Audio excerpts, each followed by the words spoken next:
Hey ratbags, my name's Jade, welcome to my Minecraft Legends, everything I wish I knew. If you've just completed the tutorial, this is going to be perfect for you, or if you're nearly there, then I think this will definitely help out. More advanced stuff and what you should work and focus on once you've unlocked the full map. I've got a ton more guides coming in, so if you find any of them useful, do make sure you're subscribed, leave a like, and let's go. Let's defeat this piglin horde. The Wellhouse is something you'll learn during the tutorial, but did you know you can put them down almost anywhere? They're obviously there to help you respawn so you can go into the fight quicker on the edge of one of the piglin territories. But they also act as fast travel points, meaning you can get across the places so much quicker. So it's definitely worth crafting a whole bunch of these, but specifically in these two ways. It's worth putting one down in between two villages. That way, if a village gets overrun and you lose the ability to teleport it, you've always got one pretty close by and you've got close to another village that you can teleport to. And more importantly too, not just anywhere where you can't really see somewhere to fast travel quick, but right next to any of the mob villages. The skeletons, creepers, as well as the zombies don't have a fast travel point when you go and rescue them villages. The idea is that you're meant to go ahead and have these just added as part of the mobs that you can now spawn, once you've gone on freedom from the piglins. But it still costs resources to go ahead and craft a spawner to then go ahead and summon some, and a cheaper, quicker way is to go and get a bunch of them from your fast travel point that you've already put next to their village, collect a whole bunch of them and bring them with you to your next battle. Remembering you can have 25 random mobs that you can find, including things like wolves, llamas, as well as pigs and stuff, but they don't generally fight for you, and 20 of your own mobs that you can spawn. So make sure you've always got both to the max when you're going in for a big battle. Also pay attention to where enemies do spawn in what biome. As you progress through the story, you'll notice that they are starting to spawn more now, and that's your chance to go and pick up some stragglers along the way when you're covering or going to somewhere new. And that leads on to the next tip. Make sure you do go and free up the villages as soon as you can. The more villages you have dotted around the map, the more chance you've got to fast travel and pick up quicker resources, as well as generate more resources for every chest. And absolutely make sure you home in on getting the zombies, skeletons, and then the creepers unlocked as soon as possible. Generally, you can go ahead and free some of the mobs that are trapped inside, and this will make that village then start to spawn more of them, as long as their buildings aren't damaged. So it's worth putting a carpentry bench down, a carpentry building, so that you can go ahead and repair some of their buildings so more of the creatures spawn. Well, that's what I found anyway. Creepers are going to explode, duh, so they will be very good for taking on heavy mobs, so make sure you use them and direct them to go for the biggest ones. Zombies are quite tank-like, they can take quite a few hits before actually dying, and then the skeletons can shoot over walls with their bow and arrows, so definitely worth having them as part of your army as soon as possible. It might not be too easy though, there is often more piglins and some special ones guarding these, and you might even find that there's right next door to them is a piglin encampment or village that you have to also destroy. But usually once you've freed the original prisoners, like I said, repaired it or left and come back, you normally find a whole bunch of creatures ready to help fight for you. Just remember, if you want to add them as a permanent spawn type mob, you will have to go ahead and free and destroy the piglin village next to them, and you usually get greeted with a little cutscene too saying they've been added. Always investigate the question marks that you see on the map. These will reveal a whole bunch of different bonuses, buffs and things to get. You've got more allies that will help you build and gather sometimes in chests at these question marks, or you may come across ancient legendary mobs that you can eventually recruit to help you. The mobs do require quite a lot of gold normally to use this special summoning stone, and the only way to get gold is by destroying lots of the piglin fortifications. So you won't even be able to go ahead and gather some of these golems until you get over 100 gold, and that's the same for some of the power towers. There's towers that have extra lightning damage or frost damage, and you can be using these for defense, but you can't unlock them until you get a bit more advanced and get a lot more gold. The other question marks might reveal the location of a brand new mount. There are 3 different types of mounts that you can get in the game, 4 including the original horse, and they each offer some various bonuses, like this beetle which can climb up walls vertically as well as hover and go pretty fast over water. Toucans, which can glide and go really far distances. It's really good for dropping in from mountains onto piglin fortments down below. They're also pretty quick over land when running too. And you can also find a special cat that's also super quick, in fact the quickest over land out of all of the creatures. So yeah, always investigate question marks as they pop up. Generally they won't reveal themselves until you get a bit closer to them sometimes on the map. And some of them might just have chests filled with resources, but generally they're all really worth getting. Your mounts, when you decide to switch, will just go back to a village and you can change and chop then if you want to get a different one, or you might come across them randomly in their biomes that they usually live in anyway. The special golems that you'll unlock will also go back to your village, so make sure you go and collect them again if you ever lose them. Make sure you take care of your prismarine as well. If you want to go ahead and craft the stonemasons building, you're going to need a lot of iron, more than you normally get with just one iron improvement at your fountain base. The only way to increase how much iron you can hold at any one time is by having 2 iron improvements. This is the only way that you can increase the cap for it and place it, and it's similar with certain other resources and other buildings.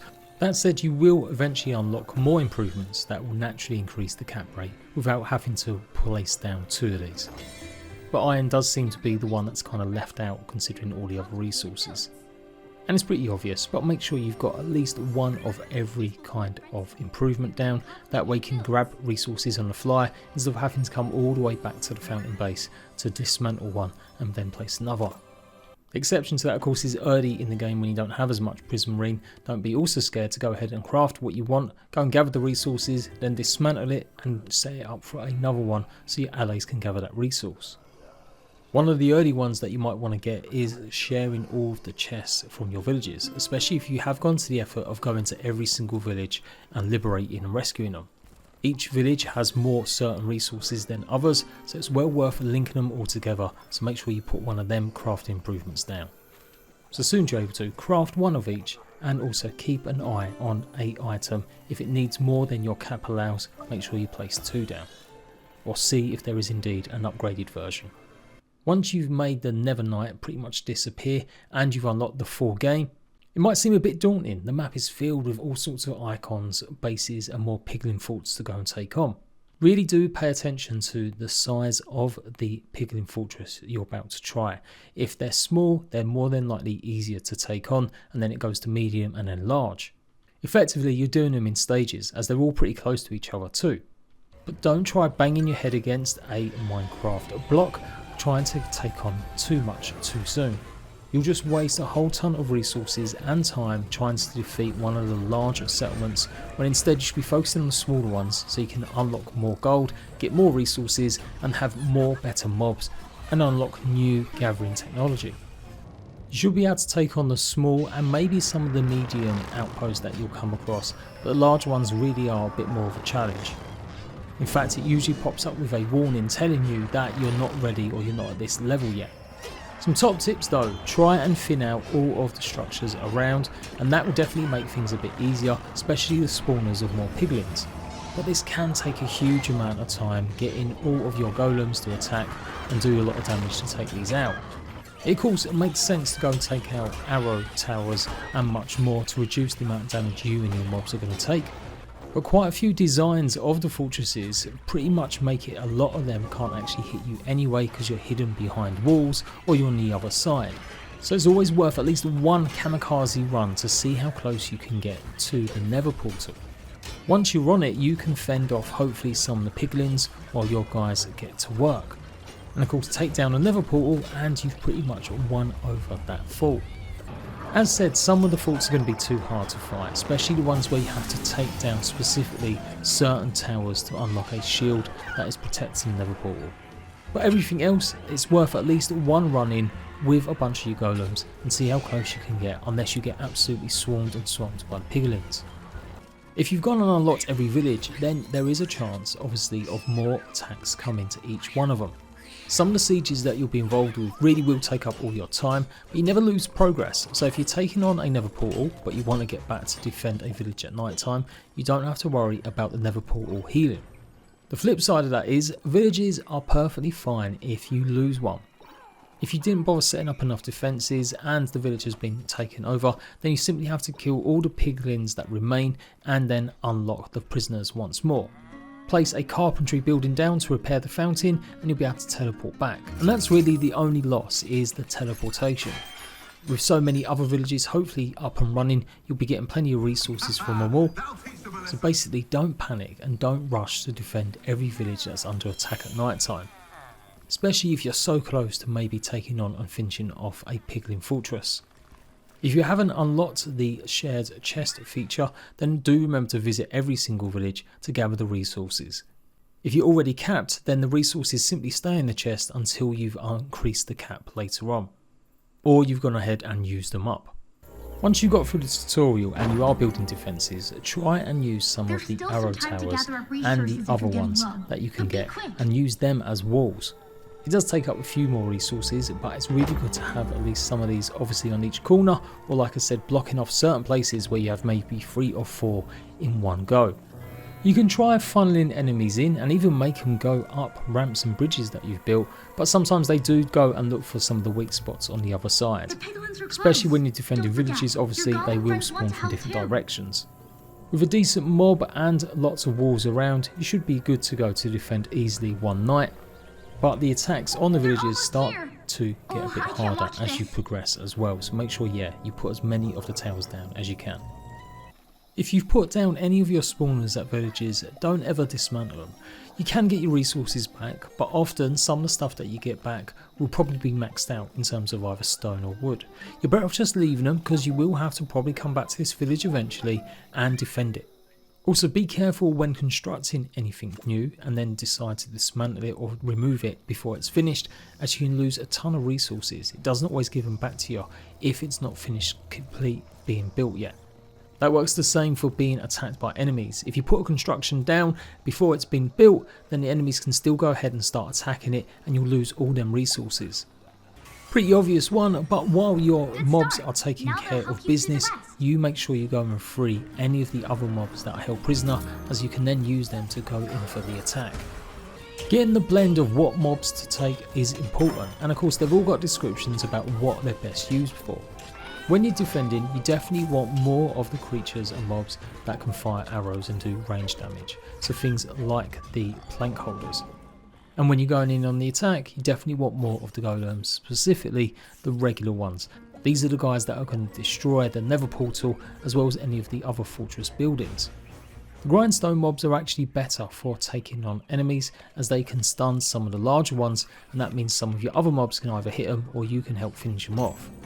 I found a lot of the healing mobs can be good, but you got to be careful about where they go to. Make sure you use the individual commands a lot. With the individual mode, basically you can choose what groups of enemies to send where. There's definitely something to be said about just going in all in as a group and kind of demolishing or overrunning enemies, but it is possible to get really good with this and send certain creatures to face or lure some of the piglins away, or some of the other creatures and mobs can go in and take out the buildings. I'm probably going to do a much more detailed guide on all of the mobs. But do remember, each time you're spawning them in, you are using up some of your resources, particularly the Lazuli Luli. Yeah, I probably said that wrong. I've always said it wrong. That's why it's so important to recognise if something's just a bit too tough. Rather than waste your resources trying to take down a fortress or an enemy, come back later when you've got more stronger mobs or you've got different kinds of enforcements. I really do like the zombie villagers as one of my main attacks. I do find the creepers either don't explode when you want them to, or they do explode but they're not actually taking a lot of the enemies out properly. There are so many improvements, so make sure you do put some of the more recent ones on your hotbar. As I said earlier, I didn't realise I unlocked a whole bunch of them until I really dived deep into the menus.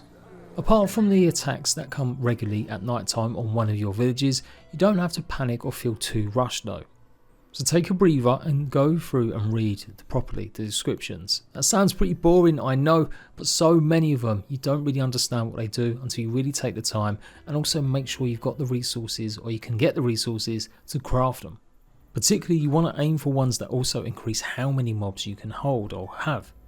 The Flames of Creation, one of them is going to help you with the regular mobs that you can carry around and that you find out in the world, and then the other one also improves how many mobs you can actually spawn.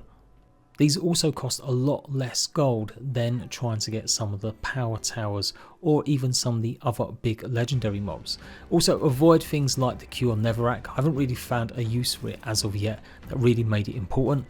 They're meant to be that you can place them on the edges of the piglin nether areas and it'll basically make it normal again, so you can place more of your crafting or defences. But some of the larger and medium camps are so big, it's just really not worth the time invested having to forge a way through.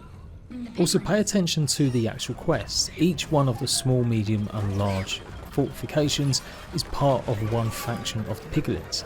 So these guys are part of the spores, and that means they're up pretty high and you're going to have to build lots of bridges. Building bridges can be a bit of a pain in the butt. Flip side of that is, these particular ones, a lot of the enemies would die when they dropped and landed, especially if it was a real big fall. So you may find some of these particular missions a bit easier to do than some of the other hordes. I did assume that the colours of the fortresses on the map kind of indicate how difficult they would be, i.e. green or blue being maybe the easiest, and then yellow being medium, and then red being the hardest, and it may be to some extent, but definitely focus on completing the smaller parts of all of these, like the Horde of the Hunt and the Spores first, before then venturing on with more upgrades that take on the middle and the large. Last tip I have, it's pretty obvious. Again, it tells you to recall your mobs, but do it often. You can often abandon some of your mobs or leave some behind and not even realise it. So even halfway through an encounter or when you're about to go off to another one, make sure you've regrouped and recalled them all. Sadly though, this doesn't recall any of the mobs that you brought into battle that you may have found, like either the zombies or the creepers or skeletons. So make sure you try and pick up a fresh batch of them at one of the villages that you've already helped out first. And that's pretty much it for what I wish I knew earlier. I'm going to be doing more detailed guides, like I said, about the best mixes and maybe progression about exactly what you should be unlocking first, or what improvements I find the most useful. And I most likely will tackle some of these hordes in special videos showing how to take them all down in one go. Hope you found that useful. If you have, please leave a like. Make sure you subscribe for the best in survival games content. Normally things like Grounded, Small Land and of course Minecraft Legends. And pop any top tips that you found in the comment section down below. Until next time, ratbags, laters.